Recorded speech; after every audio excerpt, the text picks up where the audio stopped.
ဒီတစ်ခေါက်မှာတော့လင်အင်္ဂါရေယုံနဲ့ပတ်သက်ပြီးတိထားတဲ့အချက်အလက်တွေကိုရှင်းရှင်းလင်းလင်းနဲ့နားလည်လွယ်အောင်တစ်ချက်ချင်းစီပြောပြသွားပါမယ် အခုပြောပြမဲ့အချက်လက်တွေကဗေကလာတယ်လေဆိုတော့လေဒါရီအလုံးဟာမြန်မာနိုင်ငံကျန်းမာရေးနဲ့အားကစားဝန်ကြီးဌာနနဲ့ကမ္ဘာ့ကျန်းမာရေးအဖွဲ့ကြီးတို့ရဲ့2019ခါတရားဝင်ထုတ်ပြန်ထားတဲ့လိမ်မ10-97တဲ့ယောဂါတဲ့စီမံခန့်ခွဲရေးလမ်းညွှန်ချက်တွေကိုအခြေခံထားတာဖြစ်ပါတယ်။ဒါကြောင့်တိကျခိုင်ပါပါတယ်နော်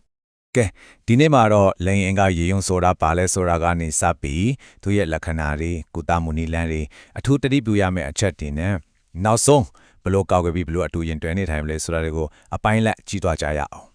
ကောင်းပြီပထမဆုံးပိုင်းအနေနဲ့လင်အရင်ယုံစားတာတကယ်တော့ပါလေအဲ့ဒီနေစလိုက်ကြတာပေါ့ လမ်းညွှန်ချက်တွေရဆိုရင်ပေါ့နော်လင်းကရင်ဆိုတာ Happy Simplex Virus တကော HSV အကြောင်းဖြစ်တဲ့ virus ကူးစက်ရောဂါတစ်မျိုးပ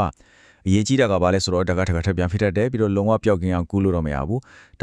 ဒါပေမဲ့နော် virus တစ်စစ်တွေနဲ့ကောင်းကောင်းထိန်းချုပ်ထားလို့ရတဲ့အခြေအနေတစ်ခုပါဒီ HSV virus မှာအမျိုးအစားနှမျိုးရှိတယ်ဆိုတာတော်တော်လေးစိတ်ဝင်စားဖို့ကောင်းတယ်အများစုသိထားသလို HSV2 ကလင်းအင်္ဂါရေယုံဖြစ်စေတဲ့အဓိကကြေအခန့်ပေါ့ဒါပေမဲ့ HSV1 ပါးစပ်မှာရေယုံပေါ့စေတဲ့အမျိုးအစားအလည်း oral sex ကနေတစ်ဆင့်လင်းအင်္ဂါကိုကူးစက်မှုတွေပုံများလာတာကိုတွေ့ရပါတယ် ဒီနေရာမှာတကယ်အရေးကြီးတဲ့အချက်တစ်ခုရှိပါတယ်အဲ့ဒါကဘာလဲဆိုတော့ကူးစက်မှုအများစုဟာရောဂါရှိတဲ့သူကိုယ်တိုင်မှာဘာလက္ခဏာမှမပြဘဲယောဂရှိမှန်းတောင်မသိတဲ့အခြေအနေကနေတဆင့်ကူးစက်သွားတာဖြစ်ပါတယ် ကဲ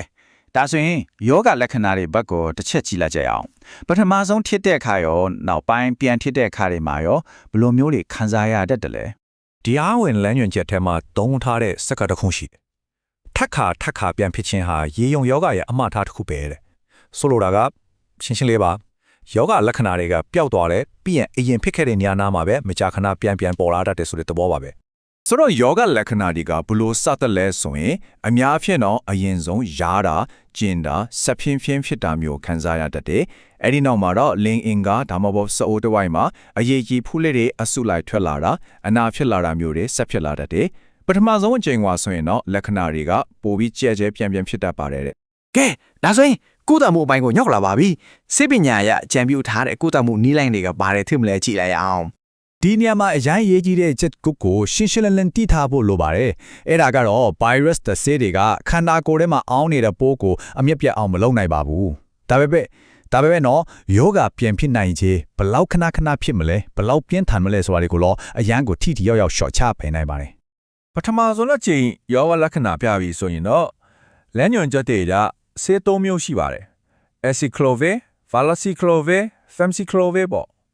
တမျိုးကိုဆေးရကြာတောက်ရပါတယ်အများအားဖြင့်တော့ Acyclovir ကိုဆေးနှုန်းပိုတက်တာလို့ပိုပြီးသုံးလေးရှိကြပါတယ် ယောဂပြန်ဖြစ်တာကိုထိန်းချုပ်ဖို့အတွက်အဓိကနည်းလမ်းကြီးနှစ်ခုရှိတယ်လို့ပြောလို့ရပါတယ်။တစ်ခုက episodic therapy ဆိုလိုတာကယောဂလက္ခဏာစပြပြီးဆိုမှဆေးတောက်တာဒါကယောဂကြာချင်းနဲ့ပြင်းထန်မှုကိုရှော့ချပေးတယ်။နောက်တစ်ခုကကြတော့ daily suppressive therapy ဒါကနေတိုင်းဆေးပမာဏနည်းနည်းတောက်ထားပြီးယောဂပြန်မဖြစ်အောင်95%ကျော်အထိကာကွယ်ထားတာမျိုးပါ ဒါဆိုနေတိုင်းစိတ်တောက်တဲ့နီလန်းကိုဘယ်လိုလူတွေရွေးချယ်တင်တယ်လဲအဓိကတော့တစ်နှစ်ကို၄ချိန်6ချိန်နဲ့အထက်ခဏပြန်ဖြစ်နေတဲ့သူတွေ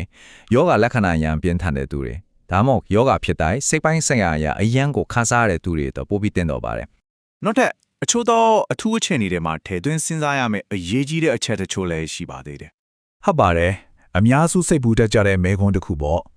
ကိုဝင်ဆောင်ချိန်မှာလင်အင်္ဂါရေယုံကဘလို့တက်ရောက်မှုတွေရှိနိုင်မလဲ လမ်းညွှန်ချက်တွေမှာတော့ရှင်းလင်းဖော်ပြထားပါတယ်ကိုဝင်ဆောင်ချိန်မှာပထမဆုံးအချိန်ယောဂဖြစ်ရင် Acyclovir တောက်ဆင့်နဲ့ကုသလို့ရပါတယ်အရေးအကြီးဆုံးကတော့မွေးကနေအချိန်မှာယောဂလက္ခဏာတွေရှိနေမယ်ဆိုရင်မွေးကင်းစားကလေးကိုအတက်အန္တရာယ်ရှိတဲ့ကူးစက်မှုကနေကာကွယ်ဖို့အတွက်ခွဲစိတ်မွေးကွယ်ဖို့လိုအပ်တယ်လို့ဆိုပါတယ် နောက်တဲ့အရေးကြီးတဲ့အခြေအနေတစ်ခု HIV ပိုးနဲ့အတူရှင်းတန်နေထိုင်နေရတူတွေမှာရောဘလို့ဖြစ်မလဲ HIV ပိုးရှိနေတဲ့သူတွေမှာရေယုံရောဂါထစ်တဲ့အခါအနာတွေကပိုပြင်းထန်တဲ့ပူနာခြင်းတပြီးပုံမှန်မဟုတ်တဲ့ပုံစံတွေနဲ့လည်းထစ်တတ်ပါတယ်ကုသမှုကတော့အကျိုးရှိပါတယ်ဒါပေမဲ့ဆေးပမာဏကိုတော့ပုံမှန်နဲ့ပိုတိုးပြီးဖို့လွှမ်းနိုင်ပါတယ်စိတ်ချရတဲ့အချက်ကတော့တုံးတဲ့ဆေးတွေက HIV ရှိသူတွေအတွက်ဘေးကင်းပါတယ်တဲ့ကဲနောက်ဆုံးပိုင်းကိုရောက်လာပါပြီယောဂကူးစက်မှုကိုဘလို့ကာကွယ်မလဲပြီးတော့ရေရှင်းမှဒီအခြေအနေနဲ့ဘလို့အဆင်ပြေနေထိုင်သွားမလဲဆိုတာကြည့်လိုက်ကြအောင် ဒီနေရာမှာအဓိကကြတာကလိန်ဆက်ဆန်ဖို့ကိုစီမံခန့်ခွဲတာပါပဲဘာကိုဆိုလိုတယ်လဲဆိုတော့ လက္ခဏာရှိတဲ့လိင်ဆက်ဆံဖို့ကိုစစ်စစ်ကုသပေးဖို့လိုတယ်လက္ခဏာမရှိတဲ့သူတွေနဲ့လည်းပွင့်ပွင့်လင်းလင်းဆွေးနွေးတိုင်ပင်ရမယ်ပြီးတော့သူတို့မှအနာတွေပေါ်လာရင်စစ်ကုသမှုချက်ချင်းခံယူဖို့တိုက်တွန်းရမယ်ဒါကနှုံနှက်ခလုံးအတွက်အရေးကြီးပါတယ် ရေရှည်အတွက်စစ်ပူနေသူတွေအတွက်စိတ်သက်သာရာရစမဲ့အချက်တစ်ခုကတော့အစောပြောခဲ့နိစင်စေတော့ပြီးကာကွယ်တဲ့ကုထုံကိုပေါ့နော်6နှစ်ကြာအထိဘေးကင်းလုံခြုံစွာအသုံးပြုနိုင်ခဲ့တဲ့ဆိုတဲ့လေ့လာမှုတွေရှိနေတာပါပဲ ဆိုတော့နောက်ဆုံးအနေနဲ့စဉ်းစားစရာတစ်ခုကဘ ഹു တုဒကစိုးရင်မှုကိုဘလို့ short ချပေးနိုင်မလဲအဖြေရရှင်းပါတယ်ယုံကြည်စိတ်ချရတဲ့ရင်းမြစ်တွေကနေ